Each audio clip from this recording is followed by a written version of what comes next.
नमस्कार दोस्तों, मेरे चैनल में आपका स्वागत है। तो आज के इस लेक्चर में हम देखने वाले हैं कि हम कैलकुलेटर कैसे बनाएंगे सी शार्प के अंदर। तो चलिए चलते हैं विजुअल स्टूडियो की तरफ और बनाते एक नया प्रोजेक्ट। तो हम आ गए हमारे विजुअल स्टूडियो में और आपको कुछ नहीं करना, आपको क्लिक करना है क्रिएट अ न्यू प्रोजेक्ट पे। उसके बाद अभी हमारा टेम्पलेट्स लोड हो रहे हैं। यहाँ पर आपको ये जो कंसोल ऐप दिख रहा है ना, इस पर क्लिक कर देना है और फिर हमें करना है नेक्स्ट। उसके बाद अपन इस प्रोजेक्ट को कुछ नाम दे देते हैं। मैं इसको दे देती हूँ कैलकुलेटर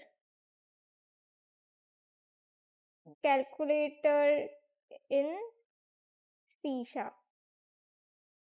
तो अब हमने हमारे प्रोजेक्ट को एक नाम दे दिया है। उसके बाद हम करते हैं नेक्स्ट पे क्लिक और हम जैसे ही नेक्स्ट पे क्लिक करेंगे हमें बस ये ऑप्शन आएगा कि हमें कौन सा फ्रेमवर्क लेना है। तो अभी हम ले रहे हैं .NET 10 और उसके बाद हम क्लिक कर देंगे क्रिएट पे।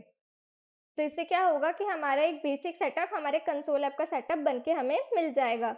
अब इसके बाद जैसे ही हमारा प्रोजेक्ट रेडी होता है फिर हम शुरू करते हैं कोडिंग और देखते हैं कि हम कैसे कैलकुलेटर प्रोग्राम लिखेंगे सी शार्प में।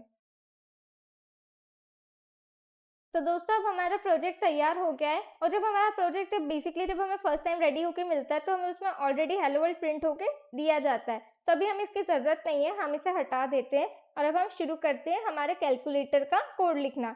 तो बेसिकली दोस्तों हमें अगर कोई भी दो नंबर्स के बीच में कुछ भी ऑपरेशन परफॉर्म करना तो हमें क्या क्या रिक्वायरमेंट रहेंगी। हमें दो नंबर चाहिए रहेंगे, उनके बीच में जो ऑपरेशन परफॉर्म करेंगे उसका ऑपरेटर चाहिए रहेगा और एक रिजल्ट वेरिएबल जो कि उन दोनों का ऑपरेशन परफॉर्म करने के बाद जो आंसर आएगा, जैसे कि हम दो नंबर्स का प्लस कर रहे हैं तो प्लस करने के बाद जो आंसर आ रहा है उसको स्टोर करने के लिए एक वेरिएबल चाहिएगा। तो मैं क्या करूँगी, सबसे पहले मैं बनाऊंगी वेरिएबल्स नंबर 1, नंबर 2 और रिजल्ट। फिर मुझे चाहिए रहेगा एक ऑपरेटर, तो फिर मैं उसके लिए क्या लिख दूंगी, कैर ओपी, ओपी फॉर ऑपरेटर।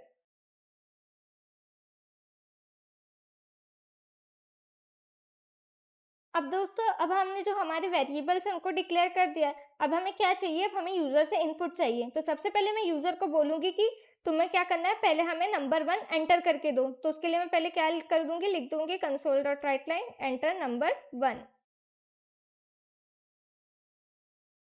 अब मैं उसके अंदर क्या करूंगी, जो भी नंबर 1 है उसमें जो भी यूजर इनपुट दे रहा है ना, console.readline का क्या मतलब है कि जो भी यूजर इनपुट दे रहा है उसको किसके बराबर कर दो, नंबर 1 के बराबर कर दो। तो इस तरह से हम यूजर से ले लेंगे पहला नंबर। अब उसके बाद मुझे क्या करना है कि मुझे उससे ऑपरेटर लेना है यूजर से कि तुम कौन सा ऑपरेशन परफॉर्म करना चाहते हो। तो उसके लिए मैं क्या लिख दूंगी, console.writeline एंटर द ऑपरेटर। मैंने लिख दिया एंटर द ऑपरेटर। अब उसके बाद मैं क्या करूंगी कि यूजर से बोलूंगी कि जो भी तुम अब इनपुट दे रहे हो उसको मैं किसके बराबर कर दे रही हूँ, ऑपरेटर के बराबर। अब उसके बाद हमें क्या करना है, हमें एक नंबर मिल गया, एक ऑपरेटर मिल गया। अब हम क्या चाहिए, यूजर से दूसरा नंबर चाहिए कि उन दोनों नंबर के बीच में हम वो ऑपरेशन परफॉर्म कर सकें। तब मैं यूजर को बोलूंगी कि भैया आप मुझे क्या दो, दूसरा नंबर दो। अब यहाँ पर मैंने नंबर 2 के अंदर क्या स्टोर कर दिया, जो भी यूजर दूसरे नंबर के लिए इनपुट दे रहा है। अब इनके बीच में हमें ऑपरेशन परफॉर्म करने के लिए हम किसका यूज करेंगे, स्विच ऑपरेटर का। हम स्विच की मदद से देखेंगे कि यूजर ने कौन सा ऑपरेटर इनपुट में दिया है और हम उसी बेसिस पे वो पर्टिकुलर ऑपरेशन इन दोनों नंबर्स के बीच में परफॉर्म करेंगे। तो चलिए देखते हैं हम उसका कोड कैसे लिखते हैं। हमें पहले लिखना रहेगा स्विच, उसके अंदर हम पास कर रहे हैं ऑपरेटर को।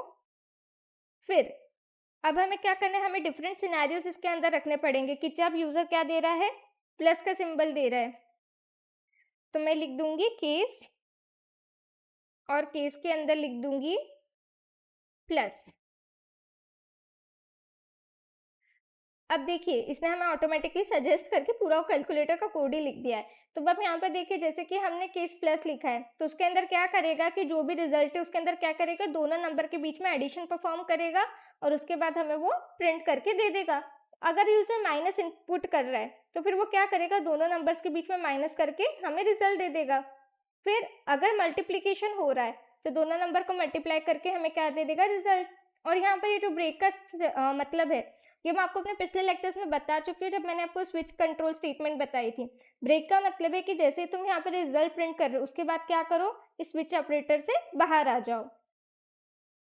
उसी तरह से हम मल्टीप्लिकेशन भी करेंगे और उसके बाद जब डिवीजन वाला केस है ना उसके अंदर हमें क्या करनी पड़ेगी, कंडीशन चेक करनी पड़ेगी कि अगर जो हमने दूसरा नंबर एंटर करा है वो अगर 0 के बराबर नहीं है तभी क्या करो, डिवीजन परफॉर्म करो, क्योंकि हमें पता है कि हम डिवाइड बाय 0 नहीं कर सकते हैं।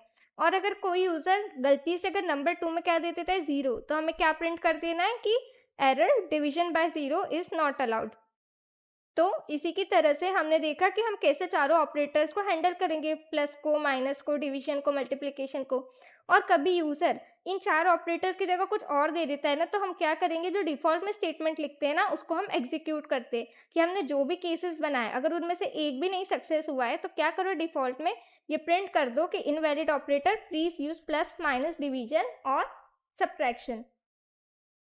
तो इसी के साथ हमने लिख दिया कैलकुलेटर का कोड। तो आइए दोस्तों, अब हम करते हैं इसे एग्जीक्यूट।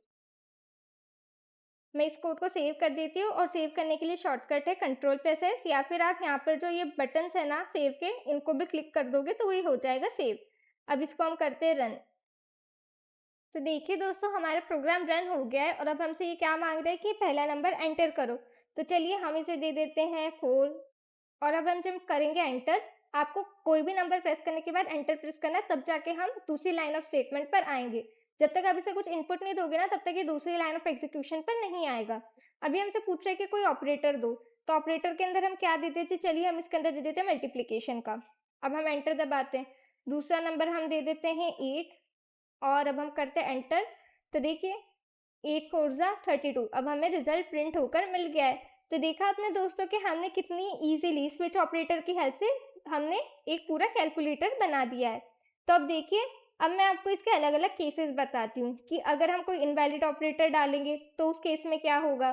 तो चलिए अब मैं यहाँ पर डाल देती कोई नंबर, उसके बाद में अब इनवैलिड ऑपरेटर समझ लीजिए कि अगर मैंने ये सिंबल डाल दिया, तो फिर अब हमें क्या करेगा, मैंने आपको बताया था ना दोस्तों कि अगर कोई सा भी केस मैच नहीं होगा, प्लस का, माइनस का, मल्टीप्लिकेशन का, डिवीजन का, तो ये क्या करेगा, हमें जो डिफॉल्ट में हमने कोड लिखा है उसे प्रिंट करेगा। तो देखिए अब ये हमें क्या दे रहा है, invalid operator, please use plus, minus, multiplication और डिवीजन। तो दोस्तों इसी के साथ हमने कितने इजीली एक कैलकुलेटर बना दिया है, और इसका जो कोड है वो मैं आपको अपने गिटहब पेज पर पूरा लिख के दे रही हूँ। तो आप मेरे गिटहब पेज पर विजिट करके उस पूरे कोड को देख सकते हैं और उसे खुद से भी एग्जीक्यूट कर सकते हैं। तो दोस्तों आज के लेक्चर में हमने देखा कि हम बेसिक कैलकुलेटर कैसे बनाते हैं C# के अंदर।